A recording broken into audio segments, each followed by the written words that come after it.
Outro olhar. A apresentação: Kleber Benvenu.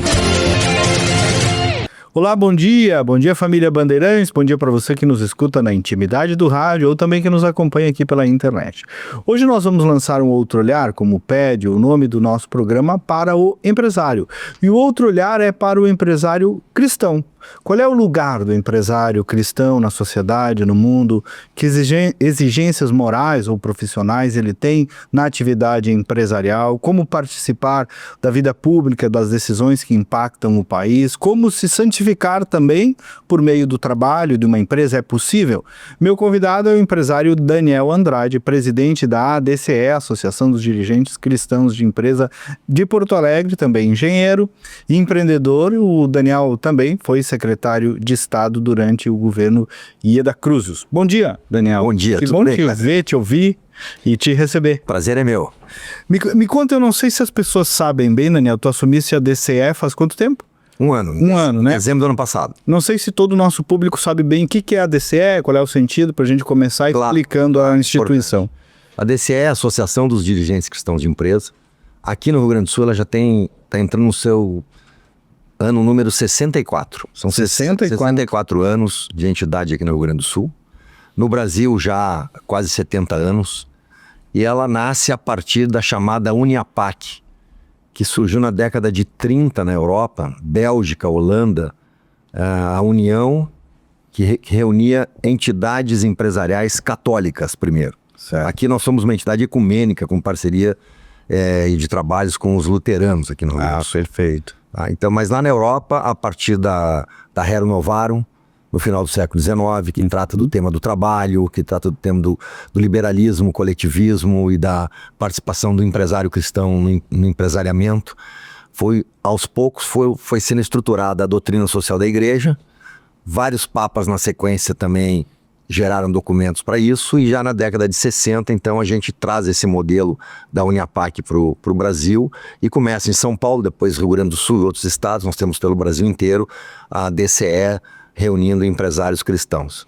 E o sentido é discutir a vida do empresário à luz da doutrina social cristã. O que é também a doutrina social cristã, Daniel, para dar um... Então, vamos começar pela entidade. Quer dizer, a ideia é reunir os empresários que tenham, vamos dizer assim, um foco na aplicação e na vivência das virtudes humanas e cristãs, certo. Levar isso para o ambiente do trabalho. O ser humano foi feito para trabalhar, né? Está lá no primeiro capítulo do Gênesis. É isso aí. Tem uma expressão lá, uti operaretur, feito para trabalhar. Ou seja, vai trabalhar. Vai trabalhar, completar a obra da criação.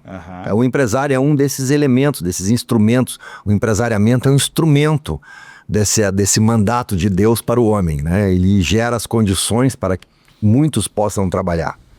Então a DCE, ela tem interesse nas pessoas. Ela é uma entidade, como eu digo, transversal. Porque normalmente as associações empresariais, que a gente tradicionalmente conhece, elas são setoriais. Elas reúnem empresários do varejo, empresários da indústria, da construção civil e por aí vai, né? Médicos, juristas. E nós temos um ambiente para o empresário, independente da sua formação, independente do tipo de atividade empresarial que ele desenvolve. Nós temos um foco nas pessoas. E a base de orientação é a doutrina social da igreja. Por quê? Porque ela traz os elementos que estão envolvidos nesse modelo que orienta o modelo de trabalho cristão. Então ela fala primeiro da liberdade. A doutrina social da igreja, e para nós cristãos, a liberdade é, vamos dizer assim, o maior dom, a maior potência do ser humano, porque sem ela nós não podemos sequer amar as pessoas. Não existe amor sem a liberdade, né? Ninguém ama se não for livremente. O amor a Deus, ele deve ser correspondido de forma livre. Também ele. Então também, e no trabalho a liberdade é uma coisa fundamental. Depois a doutrina social da igreja trata da destinação universal dos bens, sem deixar de preservar a livre iniciativa e a propriedade privada. O que se fala na doutrina social da igreja e da cristã é que o empreendedor, o empresário, ele deve também distribuir os seus resultados, no sentido quando ele gera emprego, quando ele gera lucro, Ele deve levar isso adiante para melhorar a vida de quem está com ele, gerando esse resultado, para que haja uma melhora nas condições não só de vida humana, de remuneração justa e correta, mas melhoria da estrutura familiar, melhoria da estrutura social como um todo, né? Então, isso é um outro aspecto importante da doutrina social da igreja. Outro aspecto importante é a dignidade da pessoa humana. Então, de novo, foco na pessoa. O empresário cristão é aquele que olha para o seu parceiro colaborador, para o seu sócio, como pessoa e não como gerador de lucro. Ele vai olhar primeiro como pessoa. Então, esses valores cristãos que impactam na vida do dia a dia do trabalho e do resultado das empresas é que a DCE trabalha ao longo de seus momentos de capacitação e formação. Ou seja, de um empresário cristão, evidentemente que é cobrado por si mesmo, pela doutrina, uma coerência com aquilo que acredita e prega, né? No dia a dia do trabalho, né? Sem dúvida. Para nós não há, vamos dizer assim, uma distinção entre o que acontece num ambiente ou no outro. Perfeito. A postura do empresário cristão e do cristão como um todo é que ele veste o seu chapéu em qualquer lugar. Ele não deixa o chapéu na porta quando ele entra um cristão não deixa o chapéu na porta quando ele entra no parlamento ou na academia ou no ambiente de trabalho, porque lá os valores talvez sejam outros. Não. Ele está sempre com o seu chapéu, o chapéu da fé e dos seus valores. Não é cristão só de missa. Não é cristão só de missa, muito pelo contrário, né? O cristianismo não é uma ideologia, não é uma filosofia e não se resume a templos e a sacerdotes ou religiosos. O cristianismo é uma pessoa que nós cristãos procuramos imitar, como nos propunha São Paulo, né? Sermos outros Cristos, o próprio Cristo. Perfeito. Ô Daniel, e dá para ser o outro Cristo e o próprio Cristo no dia a dia do trabalho, dessa loucura de exigência, concorrência, puxa para cá, puxa para lá? Dá para ser mesmo assim esse cristão que se pede? Dá para ser. Existem algumas exigências muitas vezes que colocam o cristão muitas vezes em xeque, né, em função assim das regras que se estabelecem, muitas vezes questionáveis na maioria das vezes, nas questões éticas, e é nessa hora que o cristão tem que se posicionar.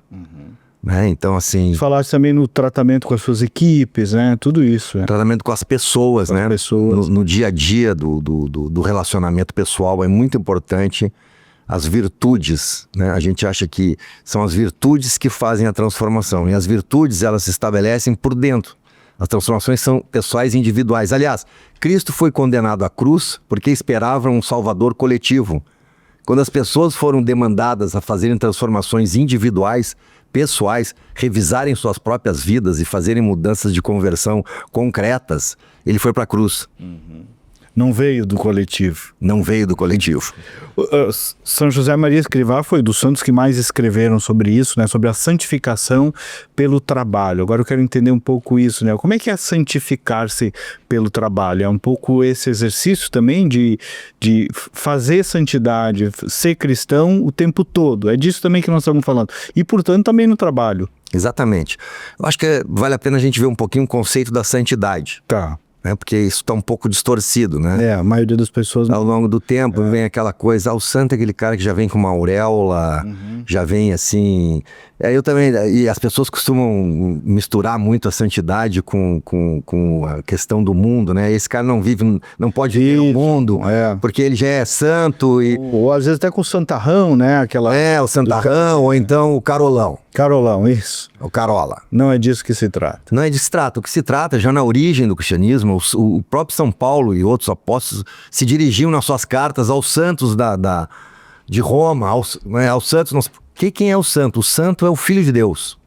Aquele que vive na presença de Deus. Todo batizado, já por si só, é chamado a santidade. Adquire a filiação divina.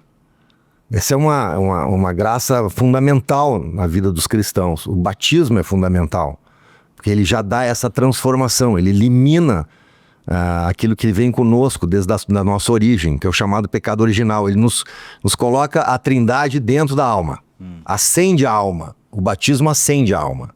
Nós podemos perder essa luz pelos erros pessoais, né? Os pecados pessoais. Porém, viver a santidade é viver como filho de Deus. Ora, como é que vive o filho do rei diante do rei? Dos seus pensamentos de caminho, diz: nos pergunta São José Maria Escrivá, como é que se comporta o filho do rei diante do rei? Né? Como é que nós, filhos de Deus, nos comportamos diante de Deus? E nós estamos diante de Deus todos os momentos da vida. Deus nos acompanha em todos os momentos, até quando dormimos. Então a santidade, antes de mais nada, é viver nessa presença de Deus. Como é que é santificar o trabalho? Aí vamos voltar de novo para São José Maria, porque eu acho que ele traz um conceito. É santificar em 3 eixos. Santificar o trabalho, santificar-se no trabalho e santificar os outros pelo trabalho. Significa o seguinte... Vamos de novo. Santificar o trabalho, santificar-se no trabalho e santificar os outros pelo trabalho. Então o que é santificar o trabalho? Primeiro, se eu faço o trabalho, em primeiro lugar, diante de Deus e para Deus, eu não posso fazer nada marretado, nada mal feito. Tudo o que faz bem feito. Faço o meu melhor e também porque faço para os outros. Faço para os outros. Tanto que o São José Maria dizia o seguinte, o trabalho que ele mais gostava das catedrais medievais, que ele adorava visitar, eram as coberturas, que é muito comum na Europa, principalmente nas coberturas das catedrais medievais, e a gente encontra lá maravilhosas obras de arte que só quem vai lá em cima enxerga, que eles faziam, os construtores, no final das obras, para oferecer a Deus. Um profundo amor. Um profundo amor. Então, aquilo que ninguém vê. Então, o que eu faço que ninguém vê, Deus vê. Então, fazer bem feito porque eu faço para Deus, Deus me vê, espera que eu faça bem feito, e porque eu entrego algo para alguém. É o caso aqui de vocês na Critério. Vocês entregam alguma coisa, vocês vão precisar entregar bem. 2, santificar-se no trabalho. Aí ele gostava muito de olhar para o período de vida oculta de Cristo. Como é que eu me santifico no trabalho? Trabalhando em silêncio, trabalhando para fazer bem feito e também trabalhando para me santificar com esforço, com sacrifício. Então, dizia, porque ele lembrava do seguinte, o pecado original gerou para o homem o castigo não do trabalho, mas da fadiga. Ah, perfeito. Porque o homem foi feito para trabalhar, mas agora ganharás o teu pão com o suor do teu rosto. Então, quando eu me santifico, quando eu trabalho considerando que o meu esforço... Apesar de querer ficar em casa. Isso, que o meu esforço me iguala a Cristo na cruz. Então eu me santifico oferecendo o meu esforço a estar com Cristo na cruz. E terceiro, santificar os outros pelo trabalho. Como é isso? Eu olho para o Kleber, o Kleber é um empresário bem sucedido, um homem aí que tem uma história limpa e tem uma história de trabalho bem feito e trabalho exaustivo. E esse cara ainda é um cristão? Como é que pode? Que história é essa? Então esses 3 eixos é que a gente, vamos dizer, considera que seja a santificação do trabalho, e obviamente que na DCE a gente trabalha intrinsecamente essa ideia, esse conceito de levar para dentro das empresas essa questão da santificação do trabalho. Agora tu citaste aí mais de uma vez, né, cuidar da pessoa, cuidar do empresário. Hoje tem muita gente, né, e é isso mesmo, muita entidade cuidando de causas e tal, a DCE também tem as suas, mas cuidar do empresário, olhar para o empresário, isso a gente se ressente um pouco, né? O empresário precisa ser cuidado, Daniel. O empresário no geral, a gente ouve muito isso, e quem é empresário, e eu sei disso, o empresário tem uma vida solitária. Porque assim, ó, eu sou filho de general. Meu pai passou a vida inteira estudando e treinando pessoas para tomar decisões, né, no meio militar. E ele sempre me dizia uma coisa que a gente sabe, né? Ele dizia o seguinte, não existe nada mais solitário que o momento da decisão. Porque tem uma hora que alguém precisa decidir. Eu ataco para cá, eu ataco para lá, eu me defendo, eu recuo, né? Eu tomo essa decisão de fazer essa operação financeira ou não na minha empresa, eu contrato ou não contrato. E decidir com várias variáveis abertas. Com muitas variáveis abertas, pensando na repercussão desse processo. Então, primeiro, o empresário é uma pessoa que precisa de ajuda nesse campo do processo decisório. Troca de experiência, conversar com empresários que tenham vivido situações semelhantes, mais antigos que ele, né? Porque sempre assim é o cabelo branco que traz, muitas vezes, a perspectiva de eu tomar uma decisão um pouco mais acertada, aplicando a virtude da prudência. A prudência é isso. Conhecer melhor os problemas, etc. Então esse é um aspecto da vida do empresário, e a importância que a DCE dá isso. A DCE quer ser aquele espaço que a pessoa se sinta acolhida, não pelo tamanho da empresa que ela tem, pelos lucros que ela tem, se sinta acolhida pela pessoa que ela é. Sim, porque os dilemas são os mesmos, né? do empresário grandão, do empresário pequeno. Vai ter que decidir muito. Exatamente, né? E como que a DCE se comporta, ou não como a DCE, como um empresário cristão se comporta em relação à sociedade, em relação à política, em relação à contribuição com o que é da sociedade? Como é que faz essa relação? Tudo que for ligado à vida empresarial dentro da sociedade, o empresário cristão, vamos dizer assim, tem que respeitar. Leis, pagamento de tributos, formação das pessoas, respeito humano, dignidade da pessoa humana, etc, etc. Tudo nós temos que... Agora, como é que ele se posiciona perante? Tudo que for contrário às verdades cristãs, tudo que for contrário àquelas verdades que podem fazer hoje uma mudança que não seja uma mudança adequada, ele tem que se contrapor a isso, né? Ou se posicionar contra. Né? Então, por exemplo, o empresário não deve pagar um imposto injusto. Não, ele deve pagar, mas deve lutar para que esse imposto injusto tenha uma mudança radical nisso. Ele deve participar de processos decisórios que questionem questões éticas? Não. Se tiver alguma dúvida ética, se tiver alguma coisa que envolva, que não tenha transparência e clareza nas tomadas de decisão, principalmente no que diz respeito ao público, ele não deve estar. Ele deve, muitas vezes, ter que assumir seus prejuízos em relação a isso. Eu queria falar um pouquinho também, ver a tua perspectiva sobre sucessão empresarial, familiar e tal. Tu também tem familiares, filho na empresa, na jornada. Como é que as famílias administram, especialmente nas empresas cujo empresário é cristão, essas sucessões familiares, Daniel? Bom, o Brasil, ele principalmente o Rio Grande do Sul, né? É um mar de empresas familiares, né? Hoje esse processo está muito avançado, né? Hoje as empresas familiares, através de experiência e troca de experiências e consultorias especializadas, as sucessões familiares são feitas dentro de critérios muito rígidos, de preparação, de escolha, com antecipação, de formação, de cursos fora, experiências fora do grupo empresarial, identificação de quem mais pode assumir e aquela posição, etc, né? Agora, como fazer essa transição? Não há diferença de uma empresa que tenha o cunho, assim, de um empresário de visão cristã, de posicionamento cristão, para qualquer outra empresa, né? Eu acho que a gente trata sempre de valores, né? Acho que a transição, a mudança de gerações, ela deve agregar valores às gerações que estão chegando. E eu sempre considero, Kleber, o seguinte, vou te dizer uma coisa que eu acredito muito, né? Eu estou já chegando, eu já sou um cara sênior, estou com juventude acumulada, e a tendência da minha geração e das gerações mais velhas é sempre olhar para trás e dizer: olha, aquilo lá era melhor do que eu estou vendo agora. Eu acho que no nosso tempo a gente aprendeu diferente e fazia melhor e coisa do tipo, porque não é verdade. Nós estamos, a cada geração que chega no mundo do trabalho, que vai assumindo posições, nós melhoramos. Nós melhoramos absolutamente em tudo. Nós temos questões ainda muito graves a serem enfrentadas na sociedade, no mundo empresarial, de questões éticas, de questões assim, de corrupção. Temos por quê? Porque o ser humano, no individual, é o problema. Não é o coletivo. O coletivo retrata, muitas vezes, o individual de cada um.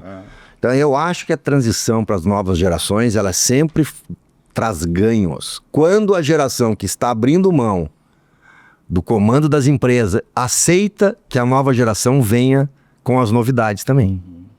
Então, porque às vezes há uma tendência, as transições às vezes ficam muito desgastantes e ficam muito prejudicadas quando a geração que está entregando não aceita mudanças. Quer que a coisa continue. Então, na DCE não é diferente do mundo empresarial. A gente conversa com os empresários sobre transição geracional do mesmo modo que as empresas fazem. Porém, a gente insiste que os valores precisam ser transmitidos. E esses valores que são perpétuos, né, que são permanentes, da ética, da dignidade da pessoa humana, da preservação da liberdade, da designação universal dos bens, da solidariedade. Há um princípio na DSI, na Doutrina Social da Igreja, que é autoridade e participação. As duas vêm junto. A autoridade, não há nada sem autoridade. Não existe não é possível fazer nada sem autoridade, não autoritarismo, sem autoridade. E a participação é o que equilibra e que evita o autoritarismo. A gente prega muito isso na DCE. Daniel, vamos olhar um pouquinho o momento da Igreja Católica, o novo papado de Leão. Qual é o teu olhar sobre isso? Bom, o meu olhar sobre isso primeiro é um olhar do Bento XVI.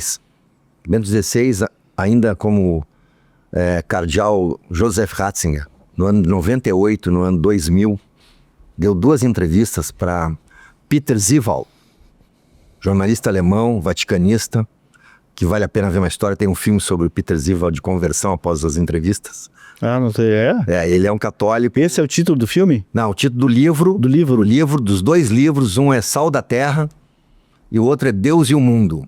Tá. 2 entrevistas de perguntas e respostas, padrão catecismo, de Ratzinger. O Ratzinger, isso era... que foi considerado um teólogo e filósofo contemporâneo do nosso tempo. 2 livros do Ratzinger, Sal da Terra, 1998, e Deus e o Mundo. Já tem versão em português, os 2. Já tem versão em português. Depois eu conto do Peter Zival, tá? Ele foi católico, depois ele faz uma conversão ao marxismo, tem até um aparelho, ele monta um aparelho comunista na Alemanha, depois se especializa em Vaticano e tal, e acaba conseguindo essa entrevista, e durante essa entrevista ele se converte e faz um processo de reconversão. Que bonito. E esse é um livro que o Ratzinger responde tudo, sobre qualquer coisa que tu possa imaginar. Não só da vida dos cristãos, dos católicos, mas fala sobre como a Europa vai ficar daqui a 50 anos, isso na época, né? Já passaram-se 25. Fala sobre clonagem, fala sobre questões aí de gênero. Ele não se recusa a nenhum tipo de pergunta, vale a pena ler. Então ele fala sobre o catolicismo em determinado momento. O catolicismo do século XXI e dos próximos séculos. Diz que quando a pergunta é feita para ele, vem cá, os católicos estão diminuindo de tamanho, o que vai acontecer com a Igreja Católica? Ele disse, nós não temos nenhuma preocupação sobre quantidade. Numérica, mas nós estamos vendo um catolicismo se aproximando novamente dos fundamentos evangélicos. Nós vamos ter uma Igreja Católica extremamente forte em 50 anos ou mais na África, na Ásia. Nós vamos ter uma Europa totalmente muçulmana em 50 anos. Ele disse que a Europa não tem mais filhos, não aceita mais nenhum tipo de trabalho que eles chamam de segunda linha para os seus filhos, aqueles que sobram. Estão importando muçulmanos e pessoas do mundo inteiro que chegam aqui com 8, 9, 10 filhos. A gente já está vendo hoje. Isso está acontecendo. O prefeito de Nova York é muçulmano, e nada contra os muçulmanos. Ele é só um diagnóstico da época e um prognóstico. Nós estamos assistindo. Ele fala sobre clonagem, um negócio importantíssimo. Diz em determinado momento, aqui vale a pena esse comentário, que o homem está indo para ultrapassando uma linha que provavelmente vai promover uma nova intervenção de Deus nesse tema. Então a gente não sabe o que é, se ele fez uma profecia ou não, mas a profecia da Europa muçulmana ele fez há 25 anos atrás, e ele fala então que os católicos serão pequenas comunidades menores, mas muito mais fortes, conectadas com o evangelho, que ao longo do tempo se perdeu essa conexão. A gente está vendo um pouco isso acontecer, né? E isso está acontecendo aqui. Há uma geração aqui hoje fortíssima, mais nova, buscando as realidades e as verdades cristãs com base no evangelho. Os mais jovens, eles sempre... Inclusive de padres, né? Inclusive de padres. E a juventude sempre exigiu, ao longo dos tempos, né, a verdade. O jovem não aceita meia explicação, a burla da verdade. Não, ele não aceita, ele quer a verdade. E no cristianismo nós encontramos a verdade. Enquanto mais pesquisa, eu digo para alguns amigos, segue estudando que tu vai chegar lá. Isso. Até porque o cristianismo, como eu disse, é uma pessoa que se apresentou como eu sou o caminho, veio para cá, a verdade. Baixou aqui. Eu sou o caminho, a verdade e a vida. Então, respondendo um pouco sobre o catolicismo, tá? Qual era a outra parte da tua pergunta? Papa Leão. Bom, o Papa Leão XIV, a gente ainda está vendo seus primeiros movimentos, né? Mas eu gosto muito do estilo sereno dele. Ele não tem estardalhaço, e me parece que ele vai ser um Papa moderno, está conectado com o tema da inteligência artificial, muito importante, né? E eu acho que o Papa Leão, na minha opinião pessoal, ele é o Papa para o momento atual. Para esse jovem, inclusive, que vem em busca dessa verdade mais transparente. E esse Papa que, vamos dizer assim, o Papa Francisco tinha aquela coisa da afetividade. Esse é o Papa que tem assim, faz academia, come pizza numa pizzaria lá que todo mundo, que qualquer cristão normal vai comer, fala sobre inteligência artificial. Eu acho que ele tem uma linguagem mais jovem, esse Papa. O Daniel, eu queria te ouvir também um pouco sobre política, sociedade. Como é que o amigo está vendo o Brasil? Bom, o Brasil, como em boa parte do mundo, se polarizou nas ideias políticas, nas propostas, né? E isso faz com que a gente não faça escolhas de projetos, a gente faça escolhas por rejeição. Isso tem sido muito ruim ao longo dos últimos anos. Eu não escolho um projeto, eu só olho para quem eu não quero nem passar perto e vou para o outro lado, não importa se aquela pessoa está capacitada ou não para assumir, eu vou para o outro lado. Aliás, nós temos que romper com isso. Alguns dizem que ainda é muito cedo para isso. E eu sempre tenho esperança, eu sou um grande otimista.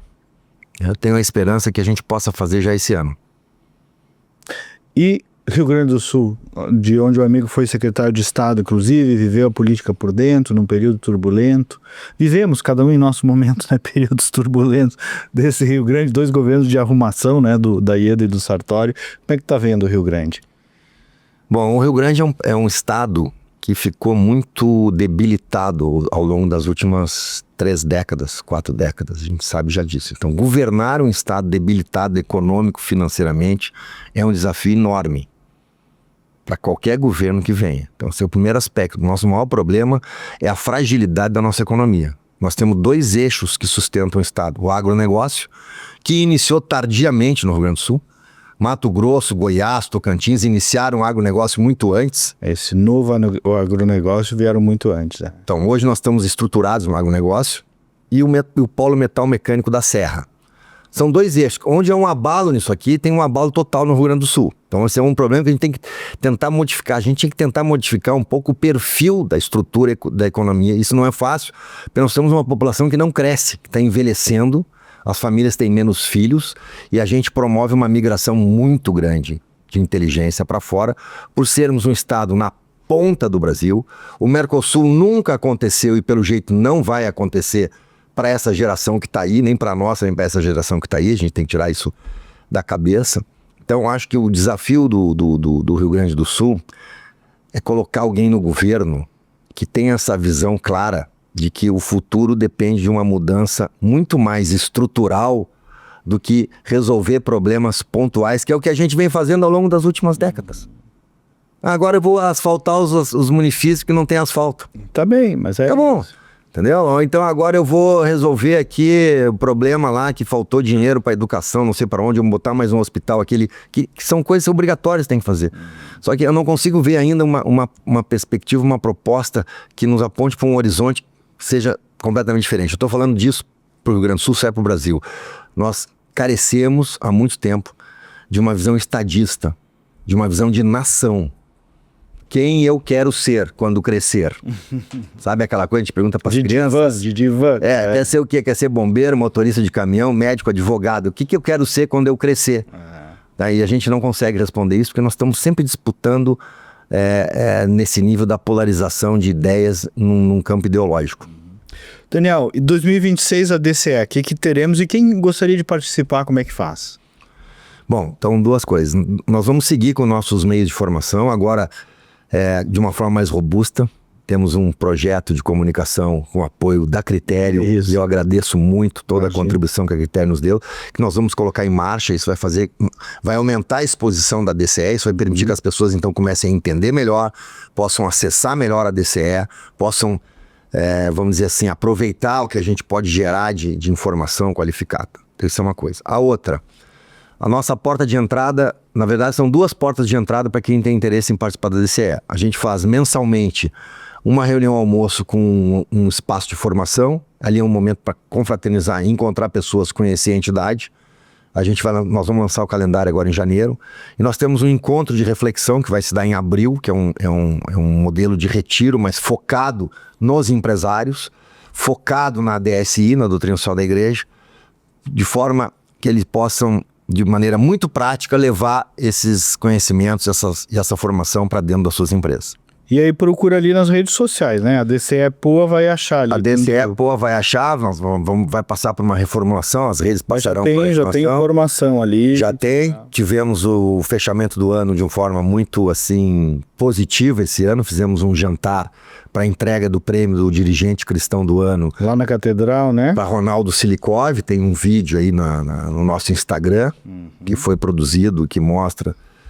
Tivemos uma participação muito forte de muitas pessoas e lideranças. Para ser correto, a DCE Porto Alegre. Se procurar no Instagram, vai achar. Exatamente.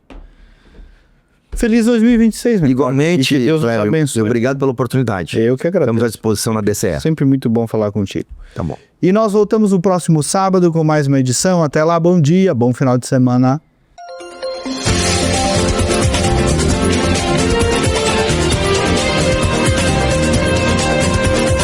Outro olhar. Apresentação Kleber Benvenu.